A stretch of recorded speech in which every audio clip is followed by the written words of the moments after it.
नमस्कार, म टेकनारायण भट्टराई। हिजो नेकपा माओवादी केन्द्रका अध्यक्ष प्रचण्ड मञ्चमा बोल्दा बोल्दै भक्कानिए। आज नेकपा एमालेका अध्यक्ष केपी शर्मा ओली बोल्दा बोल्दै रोकिएर भाषण नै पुरा गर्न सकेनन्। प्रचण्ड भावुक भएर भक्कानिएका थिए, ओली सन्चो नभएर भाषणकै बीचमा रोकिएका हुन्। ओली आफैले बोल्न नसक्ने भन्दै कारण बताए, मलाई रुगाखोकी लागेको छ, भाषण निकै लामो छ, म यो पढ्न सक्दिनँ।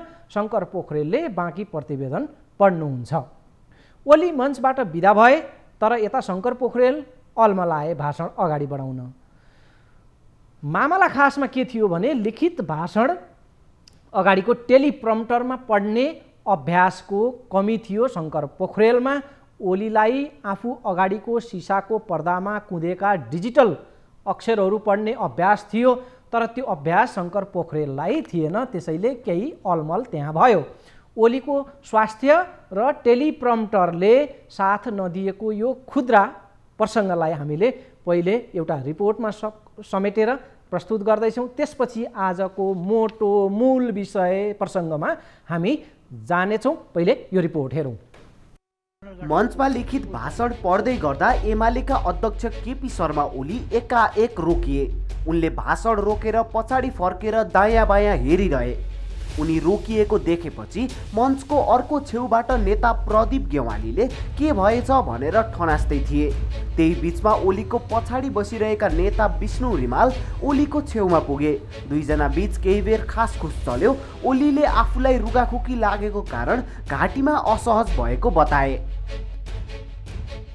कमरेडहरू, मलाई अलिकति यो रुगाखोकीको कारणले यो निकै लामो छ, अझै पनि यो प्रस्तुत गर्न अलिक समस्या भएको हुनाले म कमरेड शङ्कर पोखरेललाई आग्रह गर्छु, मेरो तर्फबाट उहाँले प्रस्तुत गर्नुहुन्छ। राजनीतिक प्रतिवेदन वाचन गर्ने जिम्मा शङ्कर पोखरेललाई दिएर ओली आफ्नो सिटमा बस्न पुगे। यता भाषण चालु गर्न निकै बेर अलमल भएपछि ओली उठेर अघिकै मञ्चमा शङ्कर पोखरेलको छेउमा पुगे। उनले जहाँ भाषण पढ्दै थिए त्यही ठाउँमा औँल्याइदिएपछि भाषणको बाँकी अंश शङ्कर पोखरेलले पढ्न थाले। झापा आन्दोलनले पार्टी निर्माण, विस्तार र एकीकरणको नीति लियो। प्रतिकूल शक्ति सन्तुलन एवं उग्र वामपन्थी गल्तीका कारण आन्दोलनमाथि चरम दमन भयो।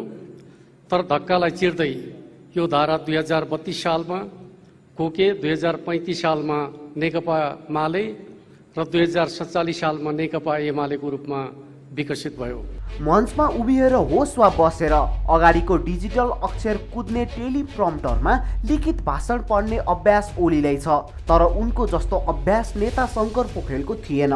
त्यसैले उनी केही बेर टेलिप्रम्प्टरमा भाषण गर्न अलमलाए। 2047 सालमा नेकपा एमालेको रूपमा वक्ताको दायाँ बायाँ पारदर्शी सिसा हुन्छ।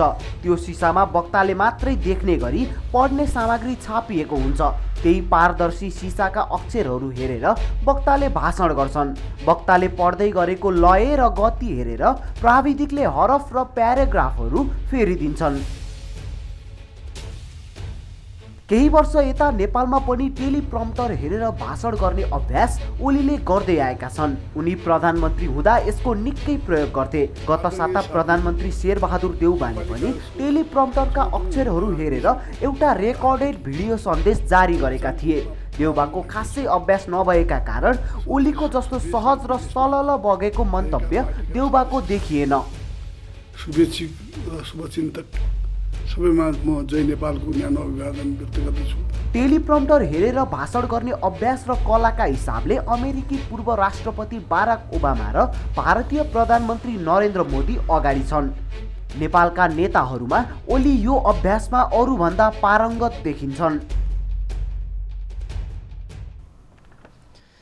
नेकपा एमाले विभाजन भएपछि सङ्गठन र नेता कार्यकर्ता यति बेला अलमलमा छन्। यो बेलामा पार्टी पङ्क्तिलाई सम्हाल्न, एकत्रित गर्न र भत्ताभुङ्ग हुनबाट बचाउन एमालेको जुक्ति निस्कियो विधान महाधिवेशन। आज शुक्रबारबाट ललितपुरको गोदावरीमा सुरु अधिवेशन 3 दिन चल्नेछ। एमाले अध्यक्ष केपी शर्मा ओलीले यो महाधिवेशनबाट आफ्नो पक्षमा थप शक्ति आर्जन गर्ने भरपूर कोसिस गरेका देखिन्छ। हुन त यो नीति सिद्धान्त र विचारलाई मजबुत बनाउने आयोजना हो, त्यो मञ्च हो, तर दृश्य जे देखियो त्यसबाट बुझ्न सकिन्छ कि यो त भीमकाय राजनीतिक महोत्सव जस्तो बन्दैछ। झट्ट हेर्दा चुनावी सभा सम्मेलनको झल्को दिन्छ यो अधिवेशनले। उपस्थितका हिसाबले पनि यो नीति विचार र सिद्धान्तको बहस गर्न आयोजना गरिएको भन्दा पनि शक्ति प्रदर्शन गर्न चाँजो पाँजो मिलाइएको जस्तै लाग्छ। किनकि हजारौंको भिडमा विचार मन्थन होइन, शक्ति प्रदर्शनको ध्येय झल्किन्छ। ललितपुरको गोदावरी स्थित नयाँ बनेको सनराइज अन्तर्राष्ट्रिय सम्मेलन केन्द्रमा पुग्दा लाग्छ चुनावको रौनक त्यहाँ चलिरहेको छ र प्रमुख उम्मेदवारका रूपमा छन् केपी शर्मा ओली। अध्यक्ष ओलीलाई देवत्वकरण गरिएको र उनकै रजगजको झल्को सम्मेलन केन्द्रमा त्यहाँ देखिन्छ। त्यहाँ मात्रै होइन, काठमाडौँको बानेश्वरबाट अगाडि लागेपछि त्यो सम्मेलन स्थल अधिवेशन स्थलसम्म ललितपुरको त्यो गोदावरीसम्म नपुग्दा यो बीचको बाटोमा बानेश्वरदेखि ललितपुरको गोदावरीसम्मै बाटैभरि ओलीका तस्बिर अङ्कित प्रचार सामग्रीहरू देखिन्छन्। स्वागत गेटहरू त्यहाँ प्रशस्तै छन्। बिजुलीका पोलमा ओलीका तस्बिरहरू टाँगिएका छन्। भित्ताहरूमा भाँति भाँतिका प्रचार सामग्रीहरू देखिन्छन्। आज सडकमा ओलीको प्रशंसा र भक्तिगानका नाराबाजी निकै गुन्जिए। माइकिङमा केपी बा आई लभ युको चर्को ध्वनि सुनियो। ठुला बडेमानका पूर्ण कदका ओलीका प्रतिमाहरू डमीहरू ठडिए, ती प्रदर्शन भए। बजार परिक्रमा गाडीमा त्यसलाई बोकेर गराइयो। जसरी बालुवाटारबाट बालकोट जाँदा ओलीको यस अगाडि जय जयकार भएको थियो। प्रधानमन्त्रीबाट उनी मुक्त भएर आफ्नो निजी निवासमा जाँदा त्यसकै अर्को श्रृङ्खला, त्यसकै उपक्रम जस्तो आज सडकमा प्रदर्शन भएको थियो। विस्तृत चाहिँ यो रिपोर्टमा हेरौँ। अघिल्लो महिना नेकपा एमालेका अध्यक्ष केपी शर्मा ओलीले सत्ता पक्षलाई प्रहार गर्दै भनेका थिए के साह्रो प्रचारको भोक लागेको होला। यो 4 तारे झन्डा र रुख भएको मास्क लगाउनु पर्ने, होइन भने करार मुक्त। वाह डेमोक्रेसी! मास्क पनि के साह्रो प्रचारको भोग, के साह्रो प्रचारको भोग। इन्द्रेणीले रङ्ग्याउनु छ नेपालको रङ्ग। ताली बज्नुपर्छ है। इन्द्रेणीले रङ्ग्याउनु छ नेपालको रङ्ग। 9 रङ्गको सपना छ है केपी ओलीसँग, हो कि होइन? मुखमा लगाउने मास्कमा नेपाली काङ्ग्रेसको 4 तारे झन्डा र चुनाव चिन्ह रुख अङ्कित गरेको भन्दै ओली झोक्किएका थिए। आज उनै ओलीको अचाक्ली प्रचार मोह छताछुल्ल देखियो। एमाले महाधिवेशनमा तुल, ब्यानर, पर्चा, पोस्टर, भित्ति सामग्री लगायतका तडक भडक नगर्ने उद्घोष गरिएको थियो। तर आफ्नै पूर्व प्रतिबद्धतालाई गिज्याउने गरी विधान महाधिवेशनमा काठमाडौँदेखि ललितपुरसम्म व्यापक प्रचार सामग्री देखियो।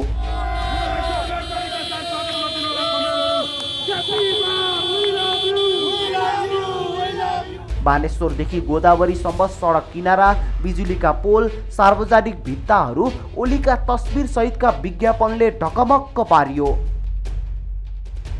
बाटोमा ठाउँ ठाउँमा ओलीको तस्बिर सहित भव्य प्रवेशद्वारहरू बनाइएको छ। अधिवेशन स्थलमा त झन् ओलीका पूर्ण कदका बडेमानका तस्बिर अङ्कित प्रतिमाहरू ठडाइएको छ।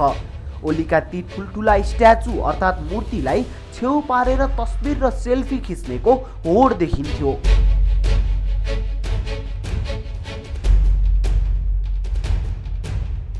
ओलीलाई जसरी बालुवाटारबाट बालकोटसम्म स्कर्टिङ गरेर पुर्याइएको थियो त्यसकै झल्को दिने तामझाम सहितको स्कर्टिङ आज पनि देखियो।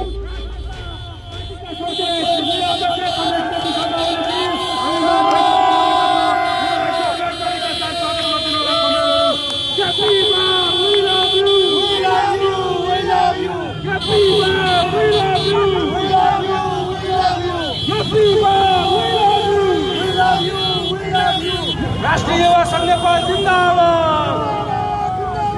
राष्ट्रिय युवा संघ नेपाल जिंदाबाद। We love you. We love you. We love you. Ketima, we love you. We love you. We love you.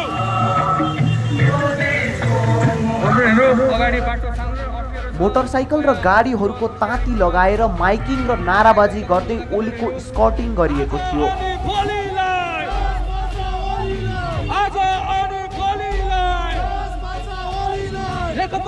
गाडीहरूमा ओलीका तस्बिर र बडेमानका पुतलाहरू प्रदर्शन गरिएको थियो। यसअघि नयाँ युगको सुरुवात भन्दै जसरी बिजुलीका पोलमा ओलीको तस्बिर टाँगिएको थियो उसै प्रकारको तामझाम यो अधिवेशनमा देखियो। सिङ्गो पार्टीलाई विचार र नीतिले सिगार्नु पर्नेमा नेताको देवत्वकरणमा जोड दिएको भनेर चर्चा भइरहेको छ। विधान महाधिवेशन नीतिमा बहस गर्ने मञ्च हो, तर त्यही मञ्चमा अचाक्लै नेतामुखी प्रचार देखियो। अझ नेतृत्व चयन गर्ने महाधिवेशन त हुनै छ, त्यसमा झन् नेताको कस्तो तामझाम देखिने होला। अहिले भएको यो त नेता छान्ने होइन, नीति निर्माणमै केन्द्रित हुने अधिवेशन हो। तैपनि ओलीको चर्को देवत्वकरण देखियो। विधान महाधिवेशनमा हजारौं सहभागी छन्। ट्राफिक व्यवस्थापन हम्मे परेको छ। सम्मेलन केन्द्रमा पर्याप्त पार्किङको व्यवस्था नहुँदा सडकको वरिपरि नै गाडीहरू पार्किङमा छन्। दर्शकवृन्द, नीति विचार सिद्धान्तमाथि बहस हुने यो विधान महाधिवेशन नेता एवं पार्टी अध्यक्ष केपी शर्मा ओलीको अलिकति प्रचार मोह यसमा झल्किन्थ्यो र आजको जुन तामझाम देखियो यसमा एमालेकै नेताहरूले पनि असन्तोष व्यक्त गरेका छन्। यो एमालेकै नेताहरूलाई मन परेको छैन।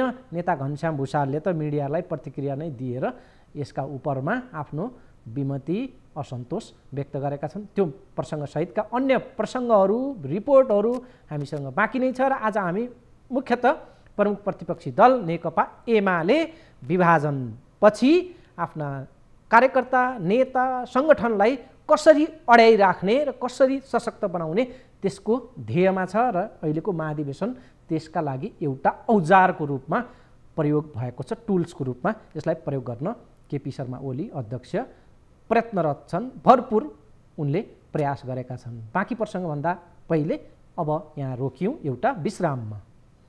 लाइफबोय हात धुने समयका साथमा लाइफबोय। विश्रामपछि स्वागत छ। आज हामी एमाले विधान महाधिवेशनमा केन्द्रित छौँ र आज एमालेको जुन कार्यक्रम आयोजना भएको छ यसको व्यवस्थापकीय हिसाबले हेर्दा एउटा चुस्त व्यवस्थापन त्यसमा देख्न सकिन्छ। दलहरूले प्राय आफ्ना कार्यक्रमहरू आफ्ना इभेन्टहरूलाई भद्रगोल बनाउने गर्छन्, तर एमालेको व्यवस्थापन तुलनात्मक रूपमा निकै चुस्त देखिन्छ। त्यस हिसाबले अरू दलहरूले पनि एउटा कार्यक्रम इभेन्ट म्यानेजमेन्ट कसरी हुन्छ भन्ने कुरा एमालेबाट सिक्न सक्छन्। र यसमा खास गरी आलोचनाको विषय चाहिँ के छ भने दल नीति अनि यसको विचार सिद्धान्तमा भन्दा कुनै एउटा व्यक्ति विशेष नेतामा चाहिँ अलिकति देवत्वकरण भयो भन्ने कुराले चाहिँ यो अलिकति यसका आलोचकहरू बढी छन्। तर समग्रमा जुन तामझाम, जुन साजसज्जा, जुन व्यवस्थापन, जुन टिम परिचालन छ त्यो चाहिँ फेरि रहर लाग्दो छ। नेपालका दलहरूको यो खालको ढङ्ग कमै पुग्छ, त्यसमा नेकपा एमालेको यो व्यवस्थापन कुशल देखिएको छ। र हामीले अघि पनि उल्लेख गऱ्यौँ कि एकजना व्यक्ति विशेष नेता खास गरी केपी शर्मा ओली पछिल्लो समय उनका वरिपरिमा राजनीति घुमेको छ र पार्टीभित्र त उनी एक छत्र एक खालले भन्ने हो भने देवत्वकरणको स्थितिमा छन्। आजको जुन तामझाम देखिएको छ यो चाहिँ नेकपा एमालेकै नेताहरूलाई अलिकति मन परेको छैन। नेता घनश्याम भुसालले मिडियाहरूलाई दिएको प्रतिक्रियामा भनेका छन् विधान महाधिवेशन त भनियो तर पर्याप्त छलफल बहस गर्न पाइएन। उनका अनुसार अहिलेको विधान महाधिवेशन एक प्रकारले शक्ति प्रदर्शन जस्तै भएको छ। थप रिपोर्ट यसमा हेरौँ। यो भर्खरै बनाइएको सनराइज अन्तर्राष्ट्रिय सम्मेलन केन्द्र हो। यहाँ नेकपा एमाले आफ्नो विधान महाधिवेशन आयोजना गर्यो। 6000 को संख्यामा प्रतिनिधिहरू बोलाइएको महाधिवेशनमा वैचारिक छलफल कसरी सम्भव होला प्रश्न उठ्न थालेको छ। यो प्रश्न एमालेकै नेताहरूले नै उठाएका छन्। पार्टी अध्यक्ष केपी शर्मा ओलीले राजनीतिक प्रतिवेदन, महासचिव ईश्वर पोखरेलले संगठनात्मक र उपमहासचिव विष्णु पौडेलले विधान संशोधन प्रस्ताव लगेका छन्। समग्रमा पार्टीका आगामी नीति बनाउन पहिलो पटक राखिएको यो विधान महाधिवेशन वर्तमान राजनीतिक परिवेशमा महत्त्वपूर्ण छ। पार्टीका महाधिवेशन नेतृत्व चयनमा मात्रै केन्द्रित हुँदा पार्टीका नीति, सिद्धान्त र विचारमा पर्याप्त छलफल हुन नपाएको भन्दै नेकपा एमाले प्रथम विधान अधिवेशन आयोजना गरेको हो। तर पार्टीको विधानमाथि छलफल गर्न प्रतिनिधिहरू अहिलेसम्मकै धेरै बोलाइएको छ। पार्टीको वैचारिक बहस भन्दा पनि कुनै आमसभा वा शक्ति प्रदर्शनबाट प्रेरित भएको जस्तो देखिन्छ। यो हेर्नुहोस्।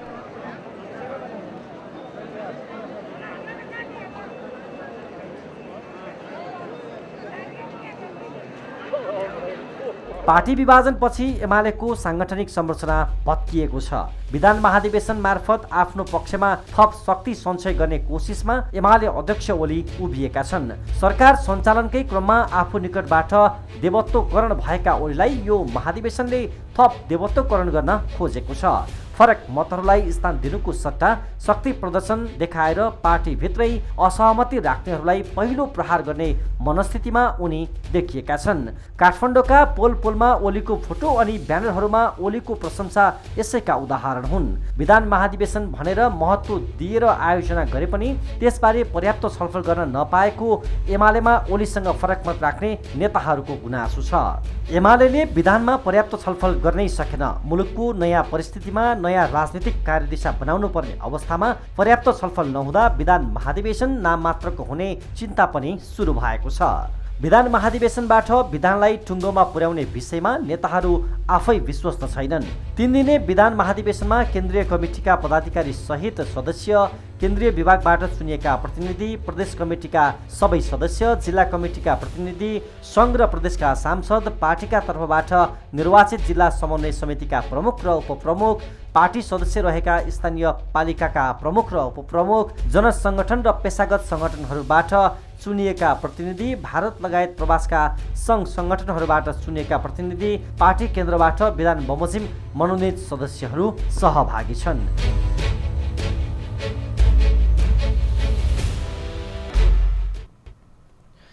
आजको विधान महाधिवेशनबाट नेकपा एमाले उपमहासचिव, पोलिट ब्युरो र वैकल्पिक केन्द्रीय सदस्य हटाउने प्रस्ताव अघि सारेको छ। महाधिवेशनमा पेश गरिएको विधानमा 2 उपमहासचिवको व्यवस्थालाई हटाउँदै 1 सचिव थप गर्ने प्रस्ताव गरिएको छ। यसअघि पार्टीको 9औं महाधिवेशनमा 2 उपमहासचिवको व्यवस्था गरिएको थियो। विधान संशोधन प्रस्तावमा 1 अध्यक्ष, 5 उपाध्यक्ष, 1 महासचिव र 6 सचिवको व्यवस्था गरिएको छ।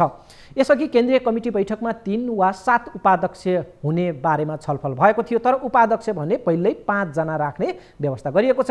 यस्तै केन्द्रीय कमिटी 225 जनाको रहने आज पेश गरिएको संशोधन विधानमा उल्लेख छ। वैकल्पिक केन्द्रीय सदस्य पनि संशोधित विधानमा हटाइएको छ। यसअघि वैकल्पिक केन्द्रीय सदस्य रहने व्यवस्था गरिएको थियो। यस्तै प्रदेश कमिटीका अध्यक्ष, केन्द्रीय कमिटीको प्रतिवेदन, केन्द्रीय कमिटीको पदेन सदस्य रहने प्रस्ताव गरिएको छ। निर्वाचितहरूको 10% मात्र केन्द्रीय सदस्यमा मनोनित गर्न पाउने व्यवस्था संशोधित विधानमा राखिएको छ। यस्तै अन्य पार्टीबाट एमालेमा समाहित हुनेलाई 10% सम्म केन्द्रीय कमिटीमा मनोनयन गर्ने व्यवस्था गरिएको छ। पार्टीले 41 सदस्यीय स्थायी कमिटीको व्यवस्था गर्दै पोलिट ब्युरो कमिटी हटाउने प्रस्ताव गरेको छ। पार्टी अध्यक्षको नेतृत्वमा सचिवालय र महासचिवको नेतृत्वमा केन्द्रीय कार्यालय रहने प्रस्ताव विधानमा गरिएको छ। यसैगरी अनुशासन आयोग, निर्वाचन आयोग र लेखा परीक्षण आयोगमा 1 अध्यक्ष, 1 उपाध्यक्ष, 1 सचिव र 12 सदस्य रहने व्यवस्था गरिएको छ। आयोगका अध्यक्ष, उपाध्यक्ष, सचिव र सदस्यको मर्यादा केन्द्रीय सदस्य सरह हुने उल्लेख विधानमा छ। र दर्शकवृन्द, स्वास्थ्य समस्याका कारण पार्टी अध्यक्ष केपी शर्मा ओलीले वाचन गर्न असहज भएपछि आफ्नो प्रतिवेदन उनले नेता शङ्कर पोखरेललाई दिएका थिए। हामीले अघिको रिपोर्टमा त्यो उल्लेख गरेका छौँ। ओलीले आफ्नो प्रतिवेदनमा पार्टी विभाजनको दोष मुख्यतः प्रचण्डलाई लगाएका छन्। संसद विघटनको प्रसङ्गलाई समेत ओलीले आज उल्लेख गर्दै आफ्नो प्रतिवेदनमा एकीकृत पार्टी विभाजित हुन पुग्यो र त्यो विभाजनको दोष प्रचण्डका प्रति उनले साधेका छन्। ओलीले आफ्नो वक्तव्य, राजनीतिक प्रतिवेदन, त्यो भाषण प्रस्तुत गर्न असहज भएपछि स्वास्थ्यका कारणले शङ्कर पोखरेल ओलीको प्रतिनिधिमा बोलेका थिए। यो हेरौँ। प्रतिनिधि सभा विघटनको अघिल्लो दिन पुष 4 गते प्रचण्ड निवासमै पुगेर पनि पार्टी एकता जोगाउनका लागि आग्रह गरियो। तर पार्टीको मूल नेतृत्वलाई अपमानपूर्वक पदच्युत गरेर पार्टी कब्जा गर्ने र देशी विदेशी प्रतिक्रियावादीहरूको इच्छापूर्ति गर्न वचनबद्ध नेताहरू सहमत भएनन्।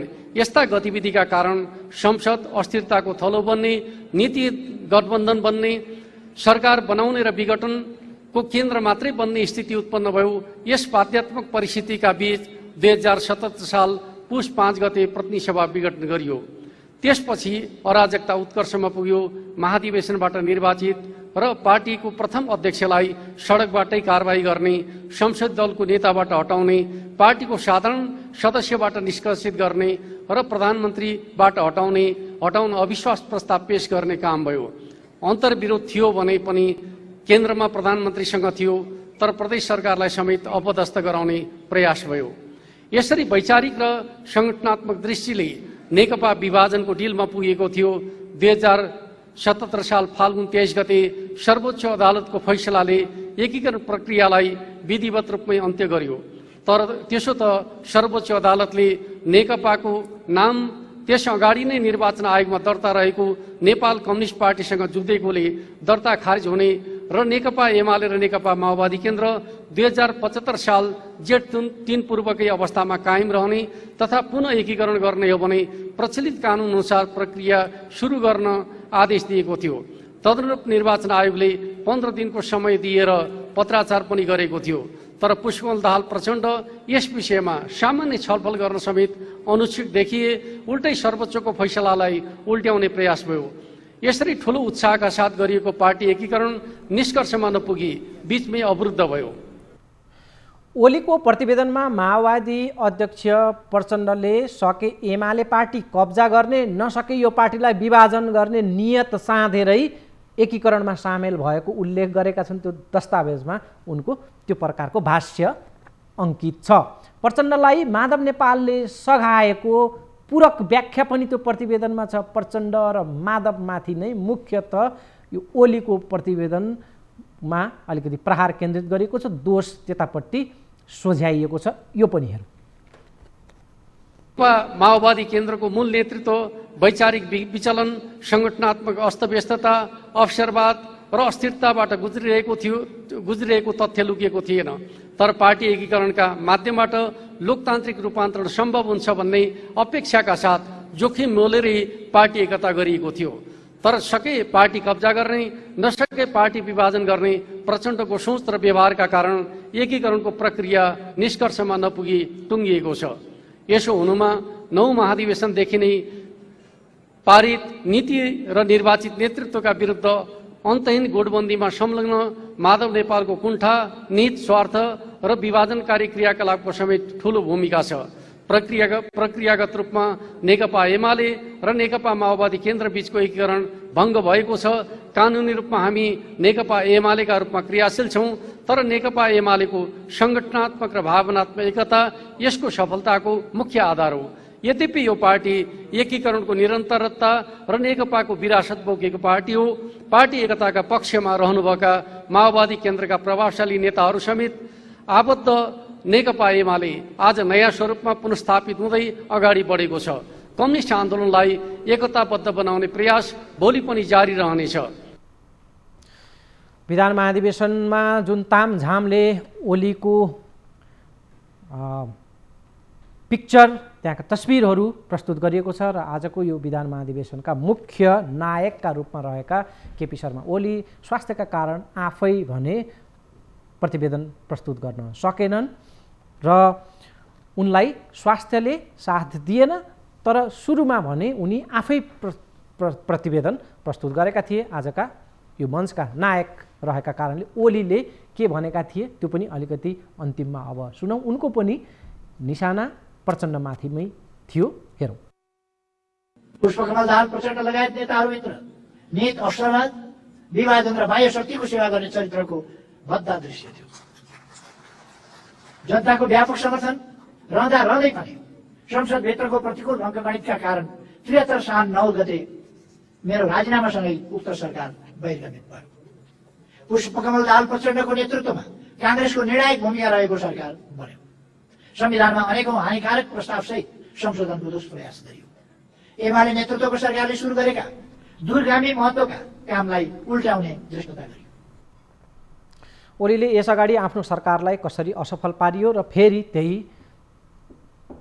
उपक्रम यो पटक पनि कसरी चल्यो र आफ्नो सरकार कसरी अपदस्थ भयो, कसरी हटाइयो भन्ने बारेमा लामो व्याख्या आफ्नो आजको यो प्रतिवेदनमा गरेका छन्। दर्शकवृन्द, यही असोज 17 गतेसम्म पर्सिसम्म सञ्चालन हुने यो विधान महाधिवेशनले विधान संशोधन प्रस्ताव, राजनीतिक प्रतिवेदन र साङ्गठनिक प्रतिवेदन पारित गर्नेछ। महाधिवेशनमा देशभरबाट झन्डै 6000 प्रतिनिधि सहभागी छन्। 3000 क्षमताको त्यो हलमा 6000 भन्दा धेरै मान्छे अटाउने गरी व्यवस्थापन गरिएको छ। मुख्य हलमा 3000, दायाँ बायाँ खाली हलमा 1000 र प्यासेजहरूमा माथिल्लो खाली भागमा टेन्टहरू टाँगेर 1000 जना अटाउने गरी 6000 को यो प्रकारको व्यवस्थापन गरिएको छ। विधान महाधिवेशन आजको मुख्य विषय घटनाक्रम राजनीतिकको प्रमुख केन्द्रमा रहेको कारण आज हामी कार्यक्रमलाई यसैमा केन्द्रित गर्यौं र कार्यक्रमको निर्धारित समय सकिएको छ। बिदा हुन्छु। नमस्कार।